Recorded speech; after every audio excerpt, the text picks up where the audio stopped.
Venezuela será escenario de elecciones parlamentarias en el segundo semestre del año. Sin embargo, desde 2012 el país habría retrocedido 33 puestos en lo que a integridad electoral se refiere. Un estudio de las universidades de Harvard y Sydney, que valora procesos de votación, ha colocado al sistema electoral venezolano en el puesto 110 de 127 casos. Según el informe, hay varios aspectos que deben ser revisados a propósito de las parlamentarias, entre ellos el ventajismo del gobierno durante la campaña, la intimidación al electorado el día de la votación y el acompañamiento ilegal al votante. Y para hablar sobre este tema nos acompaña Francisco Castro, politólogo, director de Súmate Venezuela. Buenas tardes y bienvenido. Comienzo preguntándole cuáles son las mayores fallas del sistema electoral venezolano. Buenas tardes, gracias por la oportunidad de participar con sus oyentes a esta hora. En efecto, el sistema electoral venezolano presenta múltiples fallas que desde Súmate hemos intentado sistematizar en tres grandes categorías. Por una parte, la intimidación a los electores, por otra parte, el ventajismo del gobierno y por otra parte, pues el diseño del sistema electoral venezolano a la medida de los intereses del oficialismo. En cuanto a la intimidación, hemos dicho que desde la persecución política a los ciudadanos por firmar en el referéndum revocatorio del 2004, se ha pues intentado crear una matriz de opinión acerca de que el voto no es secreto en Venezuela, y en ese sentido pues el gobierno intimida a los ciudadanos haciéndoles creer que va a conocer por quién votaron, y ese es el centro, digamos, de la estrategia de intimidación del gobierno. En cuanto al ventajismo, podemos decir que un gobierno como el venezolano, con digamos una chequera muy amplia, no solamente utiliza pues los recursos del Estado, sino que además pone a la disposición de los intereses del oficialismo pues todo lo que es la plataforma de medios de comunicación públicos, pone a su disposición todo lo que son las cadenas para pues realizar proselitismo político, y pone a su disposición todos los bienes del Estado para movilización, como autobuses, para realización de mitines, como instalaciones oficiales, etc. Y por otra parte, todo lo que es el área de diseño del sistema electoral a la medida de los intereses del oficialismo, con un Consejo Nacional Electoral controlado por factores del gobierno.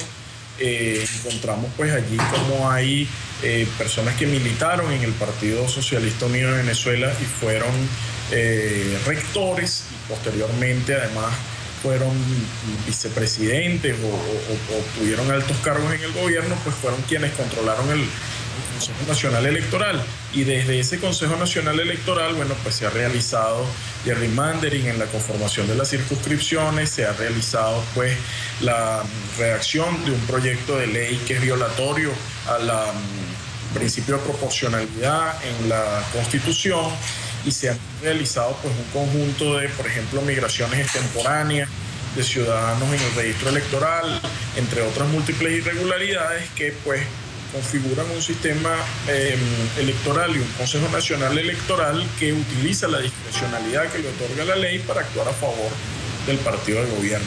En esas tres grandes áreas es que hemos sistematizado los grandes problemas del sistema electoral venezolano. Señor Castro, una de las preocupaciones de este estudio es el denominado microfraude. ¿Cómo explicamos este término? Sí, las estrategias de microfraude consisten en realizar pequeñas desviaciones o pequeños fraudes en muchos centros de votación. Cada uno de estos pequeños fraudes no es capaz por sí mismo de torcer el resultado de las elecciones, quizás en el centro o en la mesa electoral, pero en el agregado sí pueden obtener pueden hacer una enorme diferencia que puede llegar a cambiar el resultado de la elección. En Venezuela tenemos un sistema electoral donde tenemos cerca de 40.000 mesas de votación y más de 14.000 centros de votación. Esto pues configura un sistema electoral que se encuentra muy descentralizado, donde es posible realizar estrategias pequeñas en cada mesa de votación para torcer la voluntad de algunos electores, para realizar un fraude que es muy pequeño, 5 o 10 votos en cada centro de votación. Si tenemos pues 40.000 mesas, podemos estar hablando de 400.000 votos. Entonces, estas estrategias están orientadas a disimular de alguna manera el fraude, y pues es por eso que se le ha conocido como microfraude. En Venezuela, además, hay distintos tipos de estrategias para realizar este microfraude. Una, por ejemplo, es el acompañamiento a los electores a través de la intimidación, para torcer su voluntad del voto. Otra es, por ejemplo, la migración de electores que de repente ese día no pueden votar porque se encuentra que votan en un centro de votación muy distante. Otra es la doble cedulación, que aunque no se ha demostrado pues una cedulación doble de millones de personas, pues unos pocos miles distribuidos de alguna manera en los 40.000 centros de votación van sumando, digamos, a todas estas estrategias, que son múltiples estrategias con pequeños impactos, pero en muchos centros de votación a la vez. Ahora, la falta de confianza en el sistema electoral venezolano se debe a la presunta falta de separación de poderes. ¿Está blindado el gobierno venezolano en materia electoral? Es decir, ¿esto es de alguna manera una garantía que el vencer a través del voto al chavismo es prácticamente imposible? Es muy interesante tu pregunta, porque la mayoría de los estudios sobre democracia que se hacen en la actualidad en el mundo dicen que aunque las elecciones son una condición sine qua non para la existencia de la democracia, no es suficiente con tener elecciones para tener un sistema democrático.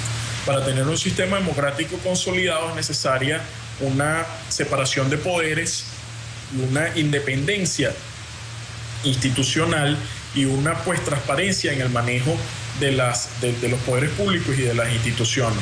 Ello pues garantizaría que pudiera uno, por ejemplo, acudir ante alguna instancia del poder público para realizar alguna impugnación, para realizar algún recurso de amparo. Pudiera, por ejemplo, acudirse ante el Poder Legislativo para realizar algún mecanismo de presión contra el gobierno. Eso en Venezuela pues es bastante difícil. En Venezuela, por poner un ejemplo, desde el año 2002 la Sala Político-Administrativa del Tribunal Supremo de Justicia no ha fallado una sola vez en contra del gobierno venezolano, de un universo de más de 5.000 sentencias. Y toda esta situación de la poca transparencia o de la poca división o de la poca separación de poderes en Venezuela, de alguna manera lo que hace es reafirmar esta teoría de que la institucionalidad democrática en Venezuela se encuentra sumamente fracturada y se encuentra seriamente comprometida. Desde Súmate, el llamado que hemos hecho es a que tener un sistema electoral verdaderamente imparcial y transparente contribuiría con el espíritu de devolver la imparcialidad a las instituciones en Venezuela. Esto tampoco ha sido posible. Actualmente en el Consejo Nacional Electoral tenemos 4 de sus rectores que se encuentran directamente vinculados con el partido de gobierno, digamos, han ostentado cargos públicos dentro del partido de gobierno y altos cargos dentro de la administración del gobierno venezolano. Y pues esta imparcialidad de los sistemas, de los poderes públicos, pues hace dudar seriamente del sistema democrático venezolano. Quiero agradecerle a Francisco Castro, politólogo, director de Súmate Venezuela, por habernos acompañado en la tarde de NTN 24. Gracias a ustedes. Un placer.